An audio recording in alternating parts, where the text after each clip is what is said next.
Welcome to Conversations with Tom Shorkey. Conversations explores the past, the present, and the future of the communities in which we live through the eyes of interesting individuals. Now let's join our host, Tom Shorkey. Welcome to Conversations. I'm your host for today's program, Tom Shorkey. We have a special guest with us today. Actually, the business is a landmark in St. Clair. Formerly, if you live south of St. Clair, people would say, well, I'm down by the state police post. Well, that state police post has been gone for about 25 years now. So if you live south of St. Clair, they always say, just go to Angler Rod and go 5 more houses or whatever. We're here with the owner of Angler Rod and Reel, Bill Barrons. Bill and his wife Teresa bought the business approximately 5 years ago, and we're honored to have Bill as our guest today to talk about fishing in the Blue Water area. Well, thank you. It's a pleasure to be here. Let's talk about a little bit of history of Angler Rod. Okay. Everybody knows where it is. It's right on M29, just south of town. Trucks and people in and out of there all the time. But I think there's a number of our listeners who have never darkened your doorway. Mm-hmm. But originally, wasn't that a factory to make fishing rods or something? Give us a little history on Angler Rod. Well, the history goes back even further than that. That goes back to the Oakland Hotel. When the Oakland Hotel was on that property, that was the location of the 1,100-foot well that's there. So the Springs well, the Mineral Springs well, is on that property. Oh. So that building was originally a wood structure that was a water bottling plant. And then when that burned down in the mid-30s, they built the block structure you see today. And then, so that was water bottling. London Dairy did bottling there. Beer was made there. Squirt was made there in 41, I think it was. It was the first place in Michigan that made squirt, bottled squirt. Wow. And so when they closed that facility back in the mid-60s, that's when the Shell family bought it and started making rods there. And that's when it became Angler Rod. And they actually, it wasn't open to sell to the public. They had Correct. been making fishing rods in Macomb County someplace in their garage. They made them in their garage, and then they became famous. They made fishing rods for just about every major retailer out there. They made them for Kmart's. They made them for Sears. They made Ted Williams rods. They made South Bend. They did a lot of work for South Bend. Their best year there, with all the people in the building, they made 400,000 rods in 1 year. Wow. I know. I couldn't believe it when I saw the old paperwork. It was unbelievable. Well, you know, I guess in the back of my mind, I knew that had been a fishing rod factory, but I didn't know when it was it the Shell family then that opened a retail in the front of the place? Yeah, a lot of their rods, their contracts for rods for these big companies, they started to drop off in the early 70s. So their way to make up for that was to open it to the public, and then used to see an ad for Angler Rod in the back of Popular Science and Popular Mechanics. Buy your own fishing rod kit. And they sold fishing rod kits there, and then they started opening it up to all kinds of walk-in traffic. But they still only used less than half of the building when they did that. Well, I think our listeners at home are getting an education, and Yeah, you don't have to listen to Chuck Homburg do the history of St. Clair. I know, right? We heard right. about Squirt and the old Oakland Hotel already. Yeah. But somewhere along the way, someone expanded from fishing poles to archery equipment also? Is that? Back in the late 80s and early 90s, archery exploded with the compound bows and everything. So that became really big. So just before Tim Shell got sick and sold the place, he added archery to it, which probably did as well as his fishing department did for quite a few years. And then when the new owner bought it, Don Riley, from Tim Shell, when Tim got sick, that's when they expanded the archery, and then they put an archery range in. So that range was probably there for about 10 years. And archery was the rage, and probably like a lot of sport equipment, like we used to have Beaver Sporting Goods, et cetera, in the area, those big box stores, and all of a sudden the Cabela's of the world and the Dick's Sporting Goods, it made it a lot tougher to make a living. Yes. So, why would a kid that you grew up in East China Township or China Township? What was it? East China along the Is that what it was? I think it was. Over near the Where'd you Edison go? plant. St. Clair High? St. Clair High, yes. Yeah. And so you're a longtime resident. Yes. Yep. Did you fish in the Bell River by the old homestead there? I did. Every day. Every day. When we were off of school through the whole summer, when my mom couldn't find us, she knew where to go look. Yeah. We were down on the banks of the Bell River. Yeah. Well, I was going to, wonder how a guy eventually, after trying a whole bunch of different careers, ends up buying the angler rod, but it sounds like it was in your blood from an early age. My choice would have been either a fishing store or a hardware store, because I have hardware in my blood, so I did a lot of hardware. Well, give us a little background, Bill. St. man. Clair High, you graduated, Yeah. and a little Ford Motor Company, a little this, little that, but you spent a lot of time in hardware and with Yep. CVS. Yep. My two biggest retail stints, I spent 10 years working for ACO Hardware back when they were expanding. So they went from like 40 stores to 60 stores. So I was able to work with them, and then I would help them open a store. I would go into a location, set the store up, do the hiring, and once the store got moving, then I'd move to another location. So we opened up Richmond, 2 stores in Port Huron, New Baltimore. They were expanding very quickly. And I spent 10 years doing that, and then finally just wasn't going anywhere with that. So then we left that, and then I did 10 years of CNC work, programming, and networking. And so somewhere along the way, in the back of your head, you knew angler rod was for sale. Yep. That's after I spent about 7 years with CVS, and I wanted something different. I wanted a change.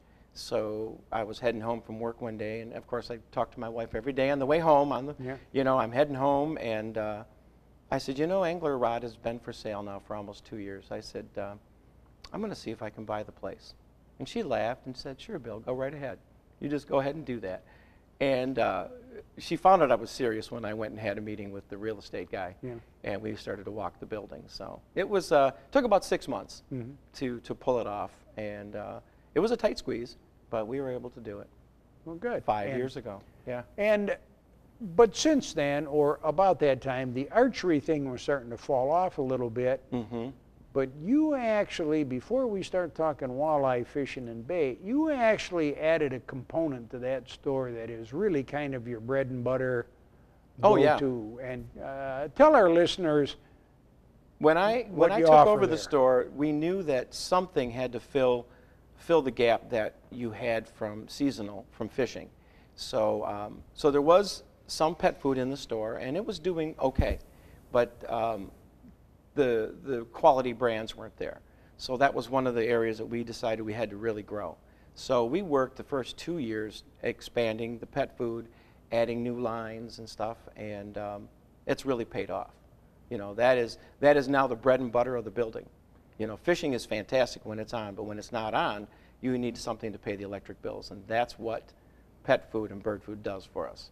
Do you sell a lot of bird food? I do, yeah. For all the people who have the feeders in their backyard type of thing? Yeah, we sell a lot of bird food. I sell some feeders, not like they used to. I think that's also something that probably has gone the way of online, where people buy their feeders and stuff online. But the bird food, big bags, 40 and 50-pound bags of bird food, and we get a truck a week that comes in with that. And if you could only keep the squirrels from eating the bird food is part of the deal. Okay, let's talk fishing. And I saw the sign on my way by the other day, a dozen earthworms for $2.50 or something like that. How much bait would a man sell at Angler Rod? I was surprised how much we really did sell. I took a reading just this morning just to see where we were for the month of June, and we sold 1,500 dozen packs of night crawlers just for June. May was about 1,200, so I was surprised that we moved as many, and that's about a 50% increase from last year. So we saw a lot of that. Minnows were exploding this spring too, with the bite that was happening in the river. So now with first part of July, walleye are still biting, but you're more apt to sell worms than minnows at this point? Things are going to change over real quickly here, and people are going to start perch fishing. Everybody's caught their walleye. The same thing happened last year. In July, walleye slowed down a little bit, but so did the fishermen, because they've all caught so many walleye, they need a challenge now, so they're going to go look for perch.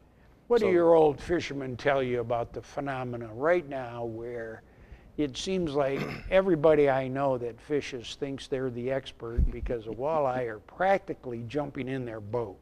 I mean, is this a rare phenomenon? If you wanted to teach somebody how to fish walleye, or if you wanted to get somebody involved, this was the year to do it.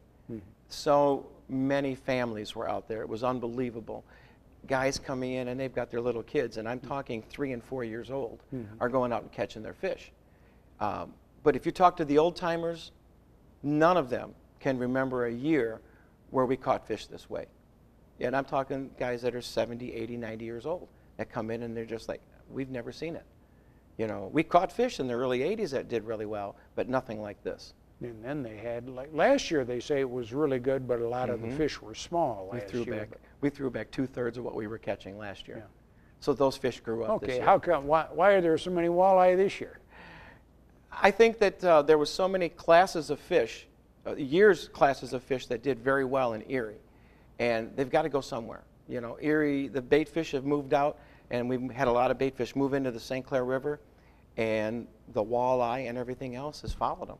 So these fish have got to be coming from somewhere, and everything that I've been told is Lake Erie is the one that's producing these fish for us. And You know, we're getting some from Lake Huron, but not as many as I believe we're getting from Lake Erie. You know, that's interesting because I guess when you picture the Lake Huron and the currents in the St. Clair River, you would think all these walleye were coming from up north someplace, but Erie has always been known as a hotbed for walleye and so is fishing. Saginaw Bay. Yeah. So, you know, I believe that we're probably seeing some of these fish also from Saginaw Bay, because Saginaw Bay is I mean, they increased the limit up there because they had so many fish. So you can catch 8 fish up there instead of 6 like you do down here. Where? In Saginaw Bay, yeah. Oh, really? 8 fish, 13 inches, yeah. I didn't know that the DNR had different rules for different areas. Oh yeah, Lake Huron is only 5. Lake Huron is 5 and 15. Lake St. Clair and St. Clair River is 6 and 13. But as soon as you get to the Detroit River, it's 5 and 15 again. Wow. Yeah. That's interesting Oh, stuff. I know. It confuses a lot of people. Well, I want to come back on that DNR stuff, but let's talk how you catch walleye. Our listeners at home, there's a lot of people watch this show that love eating walleye, but they've never been in a boat and they really don't know how. What are the different methods or styles that the guys are using now to catch walleye? Well, shore fishing, number one, has been huge for a lot of people this year. People who don't have a boat can still go down to the boardwalk or any place that they have access to the river and catch their fish. And a lot of them are getting limits. And most of those people now... On walleye? Off the wall, yeah. And most of those people are casting a jig head, a 3/4, 1 ounce jig head. Some people use lighter, but the heavier jig head gets down faster. Yeah. Casting it, throwing it north upriver, letting it drift down a little bit, and then just starting to give it a little lift and a reel and a lift and a reel. And you got whole families out there catching them that way. I'll be on my dock tonight. you got to try it. You just got to at least give it a try. Yeah. But if you're from a boat, if you're out in a boat, you can jig also with the jig heads. And that is something that has exploded through the years, learning how to jig. What's the secret to a good jig? Keeping your line vertical. Keeping that line straight up and down when you're fishing in your boat. So it takes a little bit of boat control. You're at the mercy of the wind. You've got to deal with that a little bit. So the people that don't have good boat control, they don't have a good trolling motor or something, their best bet is to pull crawler harnesses. You know, drag, they call it bottom bouncing, crawler harnesses, power trolling, so many different ways of doing it. But that's just drifting downriver with the current with, you know, a 36-inch crawler harness, night crawler on it, and a sinker and a weight to get it down. And that's been the easiest way to catch walleye.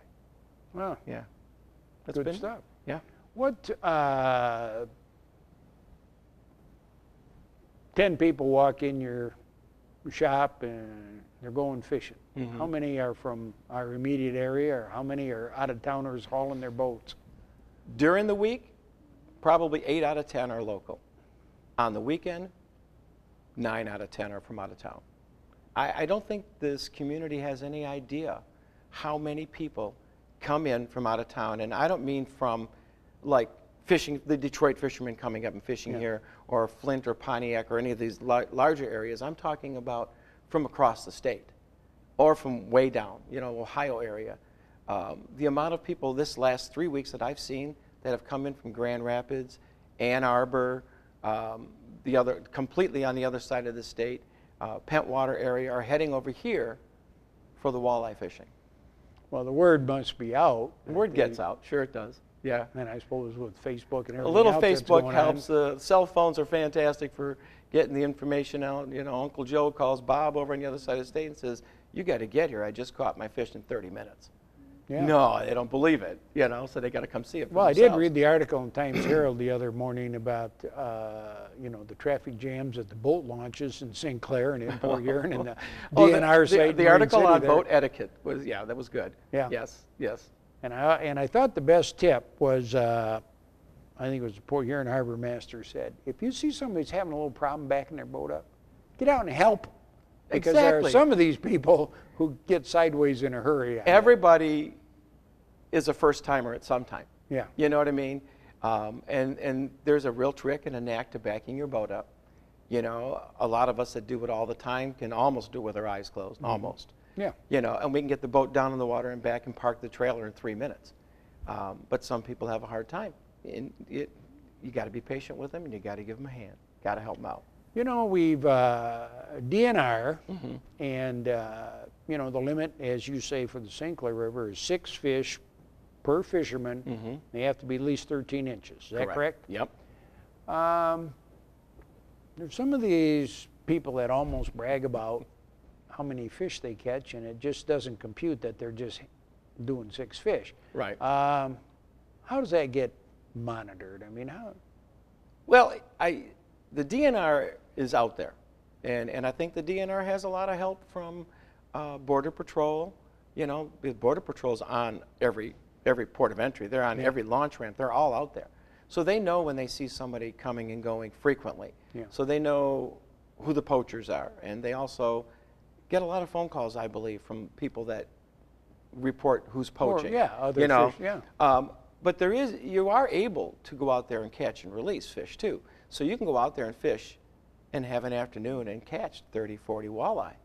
Just don't come back with more than 6. Yeah, You know? unhook them and put them back in the water when you're done. Because, you know, it gives you an opportunity to try different methods, try different rigs, and see what's working for you. You know, for me it works out because I can tell somebody, well, I caught them on a red bead and a green blade, you know, whatever, because that's what my phone calls are all about. You know, is how do we catch them and what's going on. Interesting. Okay, somebody comes in, whether it's to the harbor or Marine City DNR site down there, and and he's by himself, he's got 8 fish in the boat. What happens to that guy? Well, hopefully he gets a ticket. Yeah. You know, the DNR catches him and he gets a ticket. There's always that possibility that they could go right to his home, check his freezer, and, you know, question him on how many fish are in the freezer, and you're only allowed to have a 3-day possession. See, I think that's an interesting rule that a lot of people don't realize, because a lot of fishermen will say, well, I got 80 in my freezer or something, but realistically, you're only supposed to have 3-day. A 3-day limit, right? A 3-day per limit. person, per licensed angler. Yeah. So if there's 3 people in the home that all have licenses, then that increases what you can have in the freezer. But, you know, it's, I don't know how often that they check that, but that's the rules, and that's kind of what you have to look at, you know. Well, and I'm imagining that the reason for the rules is we've had a lot of years when walleye didn't bite that much, or it was for a short period of time, and then there was no sense going out there. That's the way it was 2 years ago. Yeah. You know, it's a complete flip from what it was. 2 years ago, this time in July, you couldn't find a fish. You could go out there, didn't matter what you did, you couldn't catch a fish, and that lasted until end of September. And then all of a sudden October came along, and that was kind of the beginning of what we're seeing right now. Yeah. October showed up, and there were more fish in that system than I've ever seen. But it's a great reason to not overfish what we have. Exactly. Let's be a sportsman about it. That's the idea. On the St. Clair River and Lake St. Clair, there isn't any commercial fishing, is there? There's commercial there. Now I don't know if there's I mean the captain that can take the 4 guys out go walleye. Yeah, yes, you have your charter. But you have your charter captains. I meant like up north, you get the nets, the nets, and that you don't have that. I don't know. Yeah, I think there's some going on. 2 years ago there was. Is it Purdy? I think was the name of the fishery from Canada. Yeah, and they were up on the other side of the bridge, and they had nets up there, and people were speculating as to why we weren't catching any walleye because they weren't getting past their nets. So I don't know. You know, and I believe there's some netting going on in Lake St. Clair, but I'm not sure on that. That still might be the Canadian side or near Wapu Island. I know there's some going on there. So we don't have to deal with the commercial too much, though. Yeah. What, you know, I don't want to say all the old timers, but people who grew up in this area remembered all the great smelt runs in April where guys got their nets, they got their garbage pails ready to fill them up. They had their little smelt fry and ate smelt till it came out your ears, and you didn't want to look at it till the following April. But we don't seem to have, what happened to the smelt in the St. Clair River?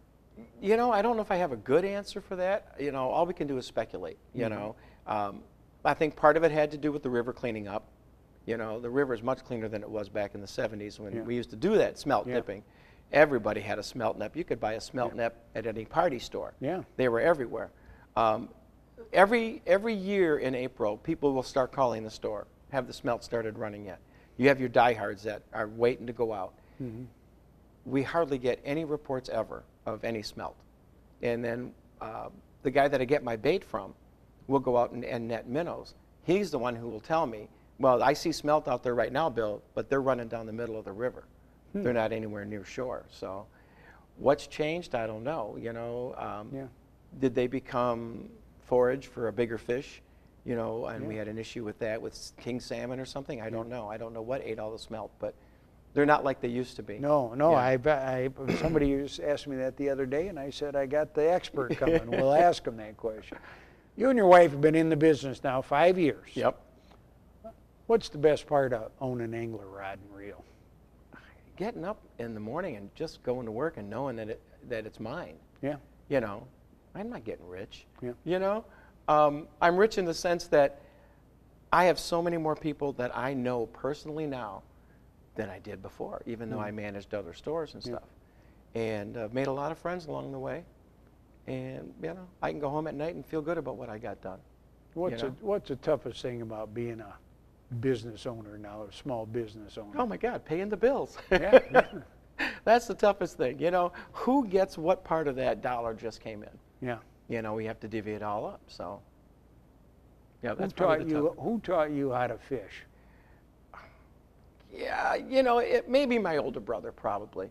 Yeah. You know, my older brother Bernie was 10 years older than me, and he's probably the one who took me down to Bell River for the first time. Yeah. You know, so we fished together, and then I started to fish for walleye back in the mid-70s, and I had a few friends. My dad never did. He never got into anything like sports like that at all, so we were on our own, you know. And then I would come down, and I would talk to Tim Schell when Tim had the store, and I would ask Tim, what am I doing? What do I have to do? And I don't know if there was ever a more patient person in there, but Tim was fantastic. Well, that's great. He was a good guy. That's a good story. Yeah. What, if I asked you, Bill, because so many people, everybody, it's M29, they drive by your store. Give us a 30-second commercial on why somebody should stop in. Oh, because it's the home of an 1,100-foot artesian well that nobody knows even is in that building. You know, pet food, bird food, and fishing supplies, you know. Where else can you go and find all three of those things in one store? And not have to go to some mega mall and yes, exactly. I mean, I get it. You know, we're not Myers, we're not Cabela's, we're not Kmart, but we are a local little store that, you know, has a very unique mix of product. You know what I also have in the front of the store? I've got a whole section of clothing. Oh, I did You know, know. I yes. have noticed that. Yeah, Yeah, the it difference. says St. Clair on it with the little Sure. compass points on it. Yeah, yeah. I mean, it's just, it's not something you're going to find All anywhere. right, for our listeners at home, I hope you've enjoyed my discussion today with Bill Barrons, the proprietor of Angler Rod just south of St. Clair. You have found out that... We actually changed the name. We got to tell you that. It's Oh. Anglers Outfitters now. Anglers Outfitters. We had to change it when we bought it, yes. Oh, okay. Anglers Outfitters. There you and go. you have a website. Yes. People can go on there and see. And there are so many pet owners in our listening area and people who love to see those wild birds in their yards. You don't have to drive 20 miles to find food or second-rate food in some regard. Stop in and see Bill. Tell him what kind of birds you want. Tell him what kind of pets you have, and you will be pleasantly surprised with what you find at Anglers Outfitters in St. Clair. On Now you behalf got of Conversation Channel 6, Bill, thanks for being our guest today. Thank you for having me. You've been watching Conversations with Tom Shorkey. Conversations explores the past, the present, and the future of the communities in which we live through the eyes of interesting individuals. If you have an idea for a future conversation, please contact us at www.watchctv.org. Thanks for watching Conversations with Tom Shorkey.